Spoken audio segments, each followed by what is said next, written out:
Hey there, thanks for tuning in to our feature teacher jam session. Conversations grounded in highlighting the greatest tools in our toolbox, educators and youth advocates, fired up with art, skill, and will.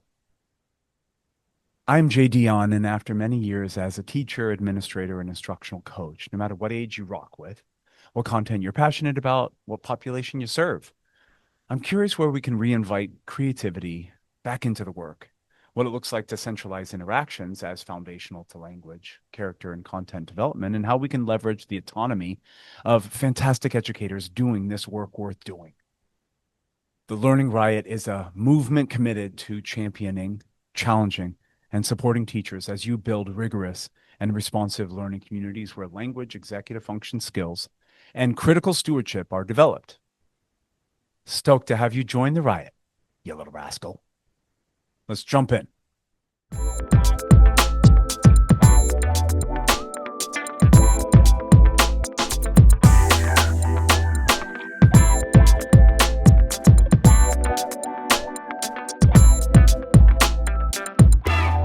Welcome. This is my name is Jay Dion, you know that, and this is Allie Collacchi, who is a badass. I mean, let's swear right out the gate. It's she's just a badass educator, educational leader, youth advocate, intervention guru, all of the above.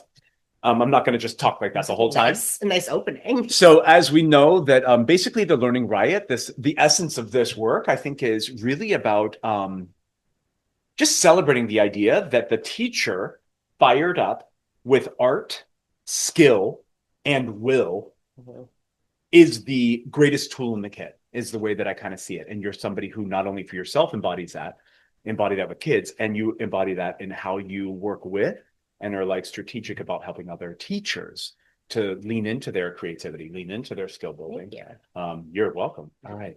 Let's dive in with the first of the invitation, just a couple, which is actually, you'll hear throughout the interview, you and I we do this a lot, that we use the process as content in a lot of ways with kids, with adults. And so I like to, in an interview, just like a class, really jump in with like a hook or kind of an invitation or sort of the bell work of what you're doing when you come in, just to get the kids regulated. And so I wanted to ask you, what's something you're proud of? And that could be inside or outside of the classroom, and why? I'm definitely always have my education brain on, so I'm thinking in the classroom, but in general, I think I'm really proud of my relationship building skills. So coming into a new place, not knowing anybody, and being able to be authentically myself and encourage people to be authentically themselves and to build real relationships, whether that be that we're getting really close and we're building a deep friendship, or a real coworker relationship where we're telling each other how things are going in a real way, and we're making critiques about each other's practice that doesn't feel harmful or hurtful. I think that I'm proud of the way that I let relationships unfold the way that they need to unfold, whether that be with kids, my peers, my coworkers, my friends, things like that. Pretty incredible. I think that you and I am on the receiving end of that cultivation, so I get to attest to that sort of organic flow. I actually remember, I think maybe it wasn't the very first day that we met each other, so we've only known each other for what, a year and a half? About a year and a half, right? To the area July 2025. So I think a little less than so it's but to know how much I know about you, how much you know about me, the great criticism, constructive criticism you've given me, you walk the talk. I think our first real time, I feel like we were at the school and we both looked at each other. I think we needed lunch, and I think we went to a fabulous taco, sort of like a real deal. Let's get some al pastor tacos or whatever it was we got, because I was like, we need to hang, and we also need to introduce you to yummy food in the area. And I was like, I have no idea. And you're New York through it. I was like, oh God, we gotta live up to the real deal. And it was delicious. So place was called, but I don't remember what the place. Shout it out. It was delicious. It was delicious, and I actually think since we've gone back, it was one of those kind of places that it's only open sort of when they feel like being open. So I've gone back there a few times since then, and they're never open. And that's a sign that they're good, because they're good. We're fine.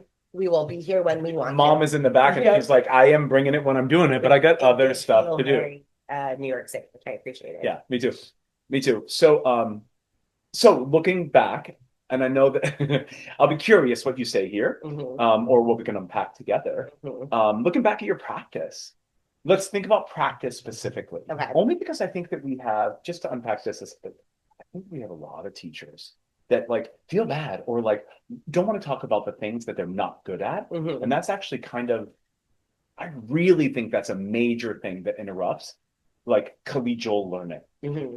So what's something if you could go back to that you're not ashamed of at all? Not ashamed of because that's useless, but like if you had the chance to do it over or differently, that you would definitely be like, okay, I would do that differently. I'm sure if Yeah. I had that chance again, you could jump in on that. I think there's two things that kind of come to mind. One is like my practice with students, and one is kind of like my practice in my career. Mhm. The preference. No, and if you don't mind, can we do Do both? both? Sure. Yeah. Okay, so I think my like something I wouldn't be proud of, or I wanted to intentionally work on with students is kind of not sinking into the negative cycle that can often happen like throughout the school year when obstacles come up that shouldn't come up, when funding issues happen, when when you're given extra students and you don't have staffing for it, like falling into the the hole that is no one's fault in public school. But when you're the teacher and you're on the ground and you're with the kids, you almost like need someone to blame in order to kind of like keep going. But that can really, that's what impacts like staff morale. So like I definitely am not proud of the moments where I leaned into creating or participating in a negative staff morale, Okay. because once you're there in a school, it's so hard to get out of it. Yeah. And once you're there in a school, I feel like you start to see everything crumble. Like once like the teachers hit this certain point of blaming or of feeling unsupported or of feeling um like they're failing, like they're not doing what they need to do for the kids, it's so hard to climb out of. And I feel like there have been times where I like actively stepped into that Mm-hmm. and have been, as I've gotten older and as I've moved to different positions in this career, intentionally try to not. And when I catch myself slipping into that, like want to do the self-reflection to be like, Mm-hmm. what are you actually like pissed about right now? Yeah, You know? totally. So that would be And like, honor and affirm that like what you're pissed yeah, about is valid, yeah. And whatever I it know is. that like my kids can feel that because I can feel it in the classroom, you know, like when you're in that And mindset. are you saying your kids can feel your energy when you head Negativity. into that Yeah. space? And Yeah, of kind of, and course. I think my students at any age that I've had are able to tell when teachers are coming together in a negative way versus when teachers are coming together in a positive way. Yeah, for sure. So Do that would they be, still get to see that teachers get to be real and have mhm. complaints and be frustrated? Well, and But that, also, how do you not get stuck into a rut of right. that being the story? Exactly. And that would go back to like, I am proud of my relationship building skills. And I do think when those things happen, I honestly reflect on them with my students. Yeah, yeah, yeah. And we have those conversations about like, I get upset too. Like I get negative too. I get down too. Like here's how I get myself out of it.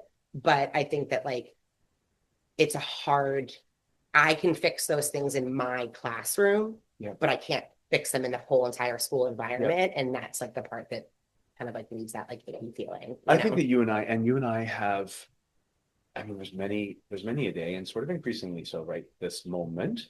I am longing for, or I just long for the classroom a little bit Mhm. sometimes. Yeah. And you and I have both moved out of that space and are really working on a level where we are empowering teachers and really Mhm. wanting to empower teachers and Yeah. empower teachers and ed techs and advocates. But gosh, when I go back to closing your door and just rocking with the kids and Mhm. doing that, it There's something definitely so was a nice. more, if I may say, it was a more pleasant and lovely day. We just had so much more control, you know, Uh-huh. like I had so much more control over the energy, Yep. and the I mean, energy is everything. I sometimes struggle with adult learners. Yeah. Adult learning, that can be a Well, now I definite was gonna say challenge. like the part of my career, just like on me that I like, you know, I'm not always so proud of or reflect back on is like kind of the way. So I've been in the classroom as a teacher. I started as a teacher's assistant and have moved kind of all the way up through as like a manager of teachers and now in a central office position. And I think like throughout that journey of moving, I always gave myself a hard time about the next step. Like, you shouldn't leave the classroom. The classroom is where you can make the biggest impact. So like, you know, like if you leave, the kids aren't going to have that experience. You're going to lose the relationship with the kids, like kind of really like beating myself up about if I should make that move. And then it's always been the right move. It's always been like the next step in my career that I wanted. It's been a learning experience that I needed.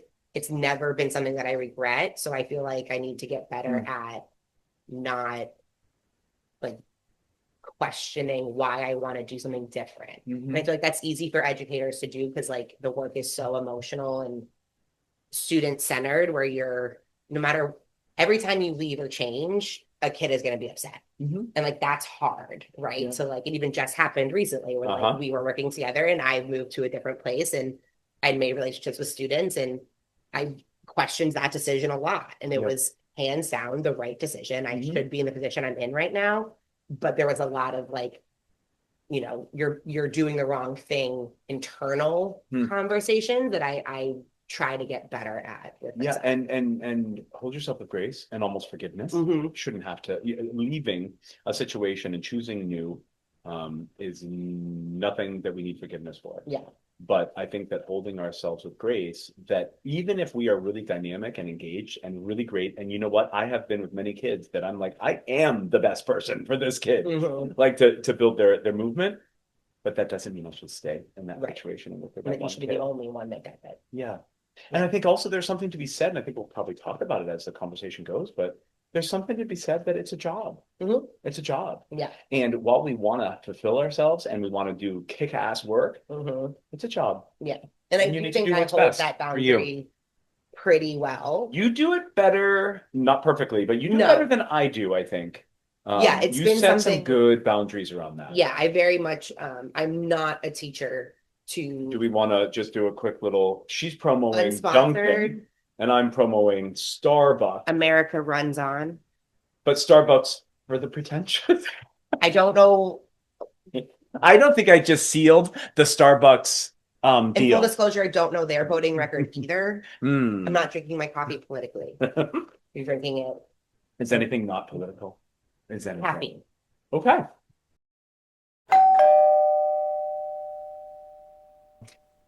I am going to, like, as we dive in, we're going to have 2 questions per kind of what I call the Learning Riot call to action. And there's 6 call to actions. So this first call to action is, we are the ones we've been waiting for. We are the ones we've been waiting for, which is kind of in short, this essence of walk with gratitude, being fueled by curiosity and the courage to level up, right? So with that being said, first question, walk us through what becoming the one you have been waiting for looks like. And how does this align with sort of what you stand for, your purpose, your why? You know, what does that look like for you to have become the person that maybe you needed or the person that we are waiting for? Question. It is a very thoughtful question. It is a very thoughtful question. Yeah, like who is the person I am and I've been waiting for?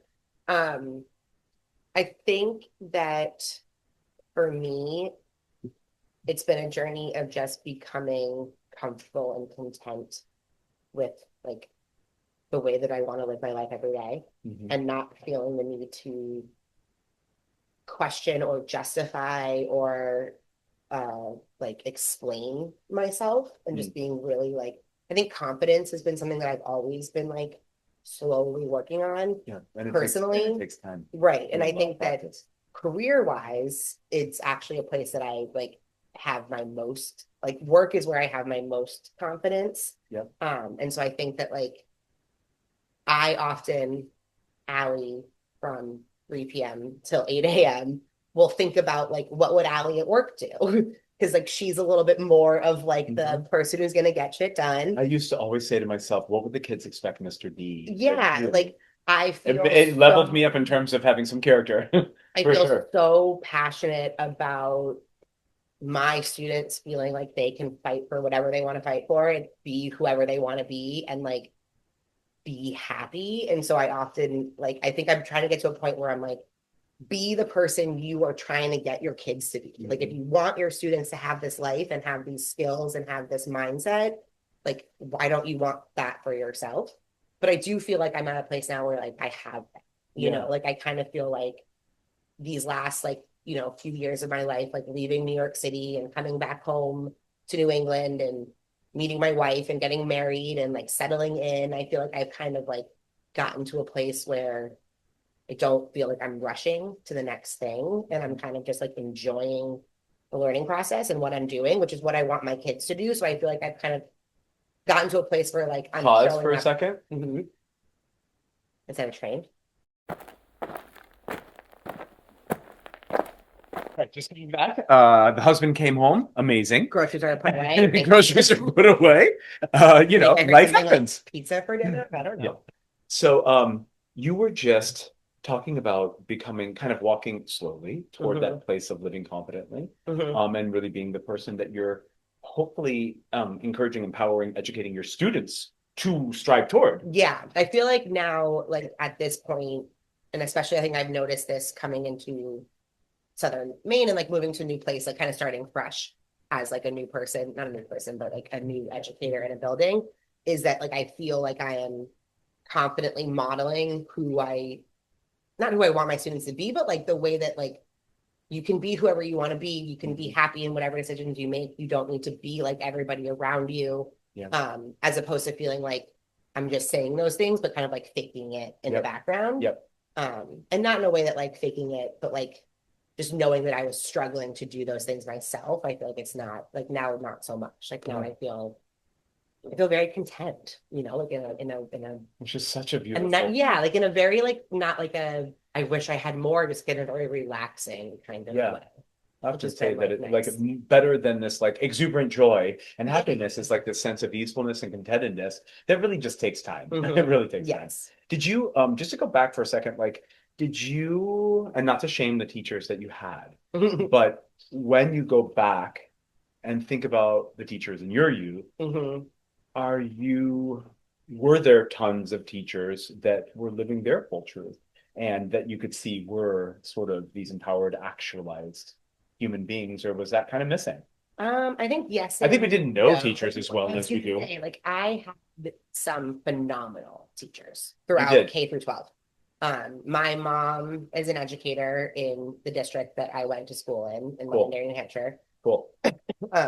Londonderry. My whole family went through school, me and my siblings. And she was a teacher there my entire time and moved into administration. My dad was on the school board. We're a big like education family in this town. And there were some amazing teachers. I obviously like, you know, had not so amazing ones for sure. But I think like when looking back from when I was in school, which would have been like, you know, mid 90s to early 2000s for high school, was like that boundary was really strict. So like I go by Allie at work. Right. None of my teachers would have gone by their first name. Right. It wasn't like even now calling like Mr. Sick, my sixth grade science teacher, by his first name feels weird. So like that I just feel like that wasn't part of the relationship building toolkit that teachers had back then. It was like letting people into their life. And I think that's like for better or for worse. Like I think that there's pros and cons about that. Like I don't think teachers should have to let kids into their personal worlds in order to build a relationship. Agreed. On the flip side, I think I have chosen specifically to work in a population of students who really struggle with building relationships and really struggle with trust and consistency and interpersonal skills. So I feel like because of that choice to work with those students, I have had to think about boundaries with my students differently than like the way that I went to school, because I'm not a student. I wasn't one of the students who struggled with that. Right. So I had those systems set up in your world. You had those structures. I needed teachers who showed me good boundaries of like adult versus student, peer versus, you know, when is it okay to be sarcastic? When is it okay to drop a joke? When do you need to be more professional? Whereas my students that I've chosen to work with in my career need to know that they are safe and that they can trust me and that I am who I say I am. I'm going to do what I say I'm going to do. And that I think requires opening up those boundaries a little Yep. bit. Yep. And I definitely, and I have a question about that vulnerability and sort of how Mhm. much and where do you draw that line in a bit. But I think I also, and that's changed over my career. I think first of all, with my sexuality, as I've become more comfortable around that, because when I first started, actually, I taught in California for a couple of years, but when I first started teaching Wait, can public we school, cheers to out gay teachers? yes, we can. Two of them? And that is so important. Mm-hmm. And even if you are an educator who is setting boundaries, which should happen, Mm-hmm. actually, you and I both are not saying have no boundaries. That's actually Absolutely not. exactly the wrong thing. But I would say it is so incredibly important, and not for our queer kids. It is important for all of our Every student. students to have queer educators. Yeah. About So that's huge. But my point being is in my first, like kind of my third year of teaching, but really my first year of public school, Boston public schools. I remember by November, around right now, in a school year, I was a couple months in and referring to my husband as my roommate, mm-hmm. or in the stories that I would tell was my friend or Mm-hmm. whatever it was. We've been there. Mm-hmm. I just couldn't do it. I just really was like, I think I'm gonna do that. And I think coming out for me, coming out to my students in downtown Boston was maybe scarier than coming out in the first place, Mm-hmm. and was by far the most incredible thing. My fabulous Dominican boy male students became the biggest Mm-hmm. gay advocates. My straight Dominican boys became Because the we biggest. rarely give It's our just student, incredible. I feel like, the credit that they Uh-huh. deserve in what they can handle and what Mm-hmm. they can process. 100%. 100%. They're like, I love you. Mm-hmm. And so whatever you are, I'm going to do everything I can to make sure that that's good. Yeah. Yeah. It's just, it was very affirming for me to have that experience. And I looped with the kids over a few years. So to watch them grow and it just was Yeah. really, it Cool. was such a good, it's such a good decision. So Mm-hmm. second question within this, in terms of being curious and creative and courageous, how does your life outside the classroom, speaking of like outside the classroom, line up with those commitments? Where does it fall short? Does it fall short at this point in terms of your courage, your creativity? I think at this point, like today, I feel like I like walk the talk, like Great. I have a life that I love outside of school. I'm very big on like when I leave for the school day, I get to go home and be me and be with my Mhm. wife and be with my family and do the And the things that new I dog. love. And the new dog, I get to be with Ozzy. I get to do all my crafts and I get to watch all the TV shows that I love and I get to do whatever I want to do and not feel like I'm falling short Living a because I full life. left. Yeah, well, not feeling like I left some work at school that day that didn't get done and like that's okay. And that's something that like Mm. I feel very strongly about that teachers Yep. need to work Yep. on is like you can only do what you can do in Mhm. the job that we're doing. And it's a really hard job and it's really hard every single day. And the work will never get done. And I've learned that the hard way by building No, horrible habits over the years, that I could be at school till 7 p.m. or 8 p.m. every every day. day You could work and still 24/7, not 7 days a week. complete Yeah, every day of every the day. year. And kids will fall short Mhm. and things will happen Mhm. and you will feel like you could like it just isn't possible. So I that's something that like I feel like at this point now in today's world, like my life right now, I feel like I have a really nice balance and I get to do all the things that I want to do. And part of that was like also leaving New York and being Mhm. able to live in a place that I can afford a little bit more and have I access mean, to a we're not car cheap here, but we're sure as heck one a little fourth the cheaper cost than of New York. Manhattan. So I Yeah. feel like that choice kind of was like the last big piece in the like having having it all kind of deal. Um, And in your new yeah, role, are you able to like, do you encourage your teachers and your ed techs and your staff to also have a a balance in thousand their percent. life? I think at this point, my biggest message to educators is slow down. Like, you can't do it all. You won't do it all. It's impossible. Slow down. Slow down. Everything needs to just pause a bit. And whatever that means you can't get done because you slowed down, let it go. Yeah, yeah. let it go. I actually felt that last year, just to go into to the specifics of our work together, I felt like when you came in and there were so many unslowed down things coming your way in that role, Mm-hmm. that was almost what I wanted most was allow Allie's head and thinking on a strategy, system, and educational Mm-hmm. level to have some time before you're throwing It's kids. really It's hard because, really, it's and doomed everybody. I know what I'm saying means that like, so if the whole school slows down, that means that whatever kids are in the school that year Mm. might not be getting as much as the kids before got them, or might not get as much as the kids that come after Yeah, get them. yeah, yeah, yeah. And that's a hard pill to swallow, that Yep. like some kids have to be the guinea pig of the new system that you create. Hmm. And that first time you create it, it's probably not going to be that great. And there's probably going to be a lot of holes, and kids are going to have to deal with it. Like the kids are going to be the ones that have that consequence. You know what I mean? Yeah. Like that deal with the like the fall of that. But Hmm. we have to get to a place where we are okay trying new things with students, understanding that it might not be successful, Mhm. and that that's the learning. That And like we that bring it's them into that, so good. and that that's part of it, is that like we don't know everything, and especially in 2025 in today's world and technology, like we are trying to figure out new ways of learning and new ways of teaching kids and Mhm. new ways of doing like activities that are academic.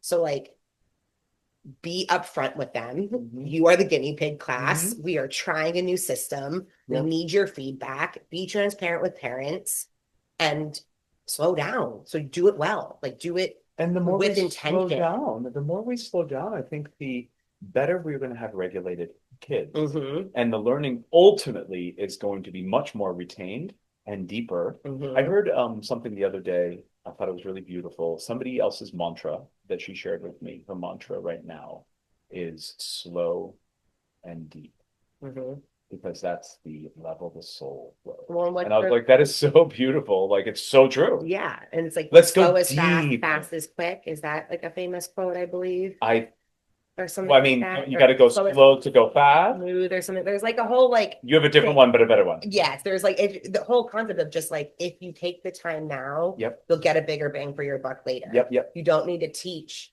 some academic skill on every single day of the school year in order for them to learn 180 skills. You know what I mean? Mhm. Like we could do 90 days of teaching skills and do two a day and 90 days of skills. I mean, like these are silly like equations, but you know Yep. what I mean? Like there's more time than we think there is. Yeah. And I think that especially you and I talk about this tons, the importance of executive function skills, the importance of a kid feeling worthful, the importance Mm-hmm. of a kid having grit, curiosity. Like, Mm-hmm. I think that we are so profoundly doing school wrong Yeah, yes. in so many ways. And if we were to slow down and say, you know what, there are two things I want you to learn this year. And if those things are that you're going to get to know yourself deeply, you're going to build skills to be able to endure the world and handle the world. And we're going to create a lot of experiences to be able to facilitate that. But if that's the Mm-hmm. two things you learn this Yeah. year, that's going to help you 5, 10, 15, 20 years. Like that's the learning. So. Yeah.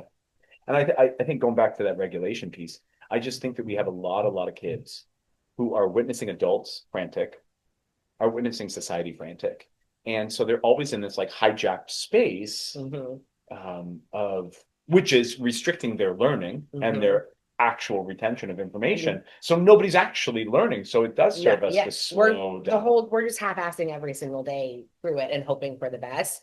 Our students do not know how to stop Yeah. and pause And, and and be they're not bored. seeing, and technology and all that is Yes. its own thing for them, but they're also not witnessing older people in other generations Mm-hmm. because we are not that native digital kind of, we have done that from birth, but we are running Yeah. and they're witnessing everybody running. Mm-hmm. So not only are they their brains different and flowing different because of the screen in front of them, but they're also not seeing modeling of it from others. Yeah. Please hang up and try again. The second call to action is, and gosh, I believe in this one, audit with courage, innovate with purpose. And that could be your own practice, that could be your interactions with other staff, or it could be the system. It should be the system. In short, kind of do the work, share the lift, and keep it light, right? We can do all those things. So first question, what do you bring or do or need if you, specifically you, carry the key to developing critical like hope in your students? And let me just take a second to just clarify what critical hope is. And I probably will. I've been told to say, add something into the show notes later on. I don't even know how to add something into show notes. So we'll figure that out later. But critical hope is this concept. I know that Zaretta Hammond and on Andrade talk about critical hope as being kind of these three stages of like deeply seeing a student and their socio-political context, their lived experience, skilling the student, really building their skills. And then the third is be the change that your community is waiting for. Like be that person with skill and deep experience. So what would you what do you bring or do or need if you are that person who is building that critical hope? Like, what do I With your need students. from my school, or what do I need like in my own life? Like, what do I need, like my admin to provide, or what do I need? Like, what skill sets do I need in order to be able to do that work? Oh God. And I also like I'm hesitant to say like what the school or system needs to do because then that's sort of sometimes outside of our sphere of influence. I mean, it's But a I big still answer for me. It's time. talk about that. I mean, I need my system to give me time to get to know my students Yeah. outside of academics. Like we no longer have students coming into school who just feel like they have to go to school and learn. And that's just kind of the way the world works. And like my parents told me to go to school, I do my homework, I get the grades I get, I leave, I'm done. Yep. We have so much more, I don't know the word for it, like students who we have such a bigger need for the why are we doing this than ever before. I feel like that's a really big difference between me as a millennial. I think I'm one of the last generations that didn't ask for the why. It just did it because I was told to do it. Yep. Probably because of technology and social media and the way that everything is at our fingertips, the way that we can get news or fake news in a second. The idea of like, why am I doing this? The motivation needed to do something that is hard and challenging is so much greater in the kids that we have now. Like they won't just do a worksheet to get a grade to go in the grade book. Like we have lost that. Is there something, not just technology, is there something too, especially the kids, I know the kids that you work with, I know literally the kids you work with, but also in general, kind of, are they also seeing society not working for them? 100%. And their families having disempowerment. And so speaking of the context, are they seeing that and saying, school's not working for so many people, so why am I doing this podcast episode that could go into why after the age of millennials do students now need to know more of like the reasoning behind what we're doing? Like I think it's so many things that have been brought into that. But I think what we need to just accept is that that's where we're at. This we now have multiple generations. Stop hoping for the imaginary kids or real kids that you had 30 years ago. Stop. We don't have kids them in front of you right now. We have the kids we have now, and we're now 2 generations going on a 3rd generation into kids still being like this. So like this is it's not like so it's here. They need to know why they're doing what they're doing, what it's leading to, why is it important, why is it relevant. And the only way for a teacher to be able to do that is to have time to talk to their kids and let them explore different things and figure out what is meaningful to them. What do they want to do when they get older? What skills do they need to be the person they want to be? Who is the person they want to be? And then what skills do they need to be that person? And not the job you want to have yet, but how do you want to spend your day? The life you want to live. The life you want to live. Because it can be so different now. Like we have so many, like the idea of a student becoming a social media influencer isn't outrageous. You can have 100,000 followers and make a good $1,000 a month on top of whatever part-time job you have. Like you can so we can't shame everything. Like if they want to do that, it's like how do we empower them and build the skills so that they can do it? And if all your student is saying is I want to be a professional basketball player, then you need time to sit with that student and be like, all right, dude, well, 0.0% of kids become professional basketball players. What else do we like? What else could we do? go for that goal. Let's have some more. Have some more, but also, and if that is the goal you want, how are you building the discipline and the practice and all those things? How do I help empower you to do that? So like, I just feel like we come into school and we're like, here's the worksheet, here's the book, do the work. And the kids are like, man, I don't want to do it. And then the teachers are like, oh, they didn't do the work. Now we're behind. And then that happens every single day. Yeah. Yeah. And there's no pause of like, hey Jay, why don't you care about this work that I keep asking you to do? Yep. Like, why does it not matter to you? And for me as a to kid do to be able that? to say to you, why do you care about Yeah. the work you're giving to me? Because this work kind of doesn't seem like it matters. So And then for me to Why are honestly you- reflect on it and be like, does it matter? And honestly, more often, it doesn't anymore. Yep. And we need to like Yep. own that as a school. So like, in order for me to do the work that I think I should be doing with my kids and to help them do the work that they need to do to understand who they are, I need the structure of public school, the curriculum, the way the day flows, the way that the responsibilities are laid out for teachers to shift. Yep. And I mean, monstrously shift, scheduling shift, opening up that you and I can work in the same building and we only overlap for an hour because I'm actually working 11 a.m. till 5 p.m. and you're working 7 a.m. till noon or whatever it is. Yeah. Like, and the kids like, there's got to be a way to do this and get creative. You and I have definitely talked about credits and the things where, you know, because kids like you have to have this in order to graduate. You have to have That just does elective not, credits, but we're only going to offer really specific electives that we feel are right. appropriate and necessary / we can fund and budget for. And then there's certain But we classes that are mandate required that you every take them as hobby electives that are interesting, and then when you're not interested in them, it's your fault as the kid. It doesn't make sense. Second question. So how does skill, Mhm. curiosity, and a sense of humor play together within your practice, like within your specific practice? Share a classroom experience, if you could, where humor and silliness were involved.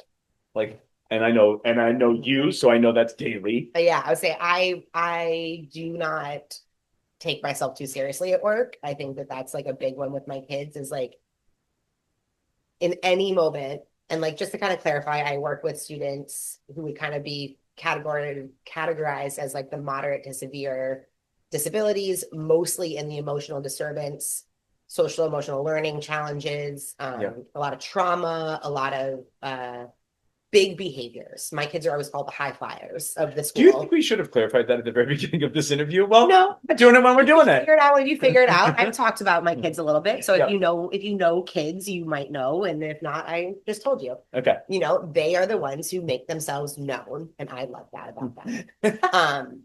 So in that, my students tend to, and these are like generalizations, so there are always exceptions and every kid is different. But in general, my students don't love school. Yep. They don't love coming to school. Yep. They don't love their teachers. They tend to have a couple really strong relationships with adults. Yep. They tend to struggle with their peers, and not necessarily have connections with peers that will help push them into bigger and better, happier places. And they tend to fall into crowds that encourage the behaviors that we're trying to reduce. Like that's just like in general how that world works with students with emotional disturbances at school. And for years. I think that's another piece here that you're going to see a kid coming in 9th and 10th grade who you're starting to work with at that age, but really they've been having this disengagement 100%. since 4th grade minimum. Yes, without a doubt. Years, Yeah. years. And now having worked with like elementary, middle, and high school, like it's something we have not figured out is like, how do we help these students who hate it, and why do they hate it, and what do they hate about it? Is there kind of something worth hating about it? So because of that, my students experience high levels of negative comments, sour faces, bad body language From adults, from everyone, from the building, from school, from adults, from admin, from their parents, because they're getting in trouble. They're getting calls from home or from teachers, from other students, from each other. The architecture of the building itself, they're getting getting shamed by the wall looking like prison. The feedback that my students get on a daily basis skews highly negative. Yeah. So when I see them and then when they're with me, like I will skew as positive, Yeah. as silly, Yep. as light as we can possibly go. Because school is not the end all be all. Yeah. Getting good grades is not the end all be all. Going Yep. to college is not the end all be all. Agreed. Having a job that pays for the life that you want to live, Yep. having a family, if you want a family that looks the way that you want it to look, having relationships that you can trust and support you and lift you up when you need it, like that is what I want my kids to have. I don't really care about the school. I want them to be smart and educated and learn and curious. And I want them to have all the skills they need to be the person they want to be. I don't really care if they go to math class to get that. You know what I mean? If we talk about it on a field trip every day, we just talk a little bit about math and they go home and they research it at home. And one day they look up a book in the library and they fuck around on their calculator for a couple minutes and they figure out how to do whatever. I'm fine with that. Like that path for me is okay. I think you're more than fine with that. I think you're like, that's building resourcefulness. Yeah. That's So, building like, them and owning their learning. when they see me, like as quickly as we can get to joking and like distraction of like what did you do yesterday? Like what shows are you watching? What's going on in your life? Like who are you talking to? Like I want to see their bodies genuinely relax. Yeah. I want to see them out of fight or flight. Yep. I want to see them calm. Like if I can get a kid who's like falling asleep because they feel safe, like that is an action I'm looking That's for. a good thing. As opposed to like, I put my head down to disengage for so long that I just happened to fall asleep. Right. More like, hey, can I go curl up in the calm down corner? I didn't sleep last night and I need a 20-minute nap. Will you wake me up when I'm done? Absolutely. So like, I just feel like all I do is like, all we do is just try and have fun. Like, I like that you just you know, silly. Yeah. I feel like that is your like little hashtag. Skew silly. And I also want to remember that even my seniors in high school are fucking children. Yeah. They're kids. Yes. So like when I'm with my 6-year-olds, you better believe all we're doing is silly and fun because they're babies. When I get into my middle school and high school students, I respect their independence and aging towards adultness, but I also want them to be kids. Yep. Like I don't want them to give that up. I know when we do something like a challenge day or we do those kind of cross the lines and where that question is, have you ever had a childhood? Many of the students with whom you work specifically always cross for not having had much of a childhood. So I think that for them to skew silly is a huge and gift I think that we have and a huge mandate for them who haven't been able to be silly. And who won't get to do it when they go home. Yeah. So yeah. Thank you. Yeah. I just feel like the last little chunk there, I feel like the way you talked about regulation, the way you talked about being silly, all of that, I feel like that should be the first 5 minutes. And in fact, maybe in your new role, maybe that's a blurb that you actually share with your staff. Because I think it's really powerful what you just said, really powerful. Because within that, I get to see, I just sit here dorking out, looking at you. I look at you lovingly and longingly, kind of like, no, but I'm looking at you going, I wish more people got to hear this because within your last response, you are deeply skilled. You're literally talking about watching your student's body relax so that they're regulated and ready to do that.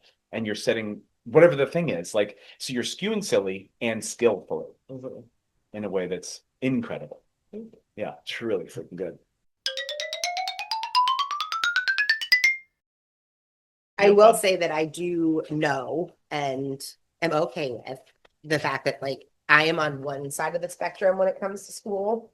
And there are a lot of people who heavily fall into like, we do need to be hammering down academics and we do need to be creating more like strict boundaries. We need to go back to like adults are adults and kids are kids and they're in this. And and that's not wrong. That's not exactly. Wrong. That's what I want to say is like, I don't think that's wrong. And I don't think if you are a kind of teacher who goes by like Miss Colacchi, and when you're coming in, they say like, yes, ma'am, I will do that. Like, I don't think that's a bad system. No. And I think people who are, I think it's actually rich to have a school where they are having to code switch. And if your style is to create that kind of, because I've seen teachers do it and it still feels so safe.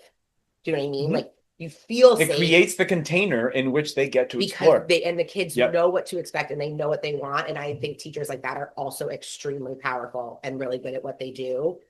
It's just not my style, Yep. and it doesn't work with the students that I have kind of geared towards working to. So I just want to be very like upfront about like I work with a very specific subset of students. Yep. A lot of my students over the course of their time in school will get put in outplacement districts. They will get put in alternative settings. Oftentimes public education is not where they're supposed to be. Mm-hmm. So I am very much trying to fit a round peg into a square hole. And there are a lot of teachers who are working with students who thrive in public education settings, and Okay. they should and do things differently than me. They And that's should. smart. They should. But they should, so long as the Miss Colacchi energy isn't coming from a space of disliking students. 1,000%. So when I Safety first and started trust teaching, when I should first started always be at the teaching, foundation. I refused to do the fist bump or any of that kind of stuff. I said my students need to be able to look somebody in the eye and handshake. Mhm. That was just kind of a thing for me. I'm not there anymore, but I definitely don't shame myself because all of my students who were in that time period They benefit. they from that. benefited from that experience that I would say to them when they wanted to fist whatever they wanted to do, I would say, I am not the person, Mr. D. Mhm. I'm not But, here yeah. to be your friend and fist bump. I'm here to show you that, you know what I mean? Yeah, and I think That's that my it's- role with you. Yeah, it's important. I just wanted to like make that very clear that like I don't think the way that I do things is the only way that things should be done. No, yeah, I do think that every teacher should approach every student with like the assumption that they want to learn and are a good human because they're a kid and they Yep. do and they Yep. are. and they do. But the way like this is what works for me and my students in the positions that I have been in, which are not a content gen ed classroom teacher with 30 kids. Yep. And I just feel like that's like important to like name because Yeah. there's so many different types of And we've talked about that. Speakers. We talked about that just last week when we were hanging out having coffee because you were like, I need to remember that I have been out of that gen ed population for such a long time. and not only have I It's been important out for of me it, to but think just to about be like fully transparent, I've never done it.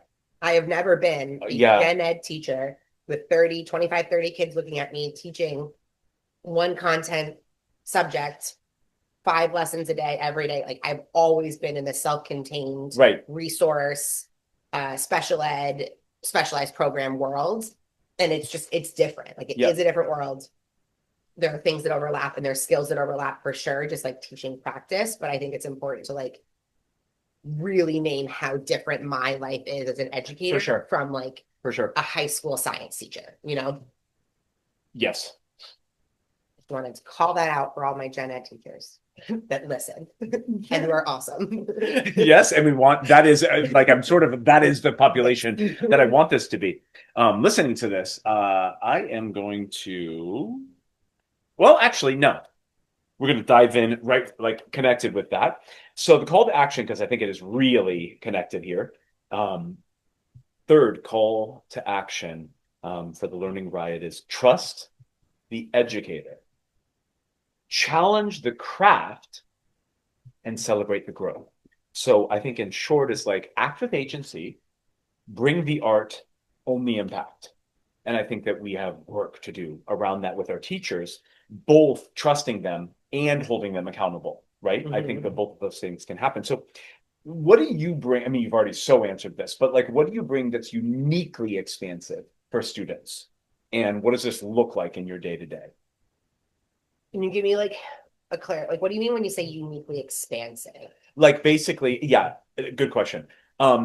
Let's say that you have yourself, and then there's another intervention strategist or an alt ed teacher, or you're working in collaboration in some kind of an alt ed program where you're delivering language arts versus somebody next to you is a little bit more science. You're obviously project based, whatever. What makes your classroom Different. uniquely expansive than that person's, That makes which could and should be different? Right. What's I think different about yours? My uniquely different thing is that I'm exceptionally open and vulnerable with my students. Like I try to and want to and encourage mistakes in my classroom, me, myself, like included. So like when I mess up, it's actually kind of like, I mean, I was gonna love messing up and I don't want anyone to get hurt, but the conversations that I get to have Yep. after that, I do love. And I do love to be able to be like, hey guys, here is a 36-year-old adult who like really fucked up. And I will not say fucked up to my kids. Usually, depends on the kids I'm working with. Not to say I've never sworn in front of kids. No, I definitely sworn in front of kids. Or I do this. I'm a 36-year-old person who is up, and like I'll bleep myself. Even a kid I have sworn in front of some of my high schoolers and my like 18 to 21-year-olds who need to hear real language in real situations. Yeah. But that's kind of the thing is like and like this is something that sometimes I recommend to teachers and sometimes I don't based on the kind of classroom they have. But like when I'm in a classroom, when I own my four walls and it's my space, so like the 10 years that I spent as a teacher, case manager, we aren't private about a lot of things in my space. So like often for many, many years, I had 12 high school students, 14 to 21, eventually 18 to 21 years old, all with significant disabilities, all with significant trauma and life experiences, and all with a lot that they had to work on, like a lot of skill deficit, like both academically, behaviorally, personally, etc. And what worked for me and my mentality, and it kind of comes off of like being an athlete and being on teams my whole life and kind of the competitive side is that is like, we are a team. And if we don't know each other's strengths and weaknesses, like how are we supposed to work together? So like, I would often, once it became safe enough to do so, be like, John, this is the behavior that we're working on. Like you're not engaged in class right now. You're calling out, you're disruptive in front of everyone, in front of the whole class. Like, and it was not a moment of shame. And it was not a moment of like, how dare you still do this thing bad? Everyone tell John he sucks at what he's doing. It was more of like, oh, pause, notice your behavior in the moment, in real time, fix it right now. You don't know how to fix it? Hey, Jack, can you give John a tip on how he can fix this? Yes. Jack's really good at this, guys. He knows like, and building that like idea of we all have strengths and weaknesses. We all have things we're really good at naturally and that we're really not good at naturally. And we all want to improve. Leverage the teammate on the field. And in order to do that, who's really good at that. I'm one of the teammates. Like I'm the coach, but I'm on the team. So when I mess up as the coach, when I put kids in the wrong places, when I don't modify their work enough, when I call home and I don't give them a heads up that I'm telling their parent they had a bad day, I have to own that as part of the team and rebuild that and come back together. What doesn't work for me is, John, can we please step outside and have a private conversation, the two of us in the hallway about something? Everyone hears that, looks, we go outside. John, I really don't like the way that you're disrupting the class right now. I need you to pull it together and come back inside. When we go back inside, John's mad at me. I feel awkward about what just happened. All the kids are making assumptions now about what was and was not said. I'd rather do that openly. But you need to build the space to do that first. You can't just call, and not every kid is going to be the John that I call out. Like some kids I'm going to come over quietly and I'm going to like duck down and be like, Jay, we talked about this yesterday, you know, like, and then I'm going to go back. Powerful for you to like, that's why restorative practice, community circles, things like that really matter. Like coming together and talking openly, what are we each working on? And having each other, because if we all know what each of us are working on, then we can support each other as like, you know, your buddy, you're a mess over there. And like, how can I help you with that? Shame away from having things to work on. You know, like that is not, there's no rival. Any student, that is a human experience. You don't have things to work on, then you're lying to yourself. Well, don't you think, I mean, going to teachers with teachers, we spend too little time talking about like, what fucking thing is driving you crazy in your classroom and not in a let's vent for hours about it, but let's bring it to the table and let's get around and let's like disrupt and play and like figure out like the solution. What's something you believe? Okay. I hope you get a little bit in trouble land on this one. What's something, because you definitely are a rascal in this way, what's something you believe in that you receive pushback around?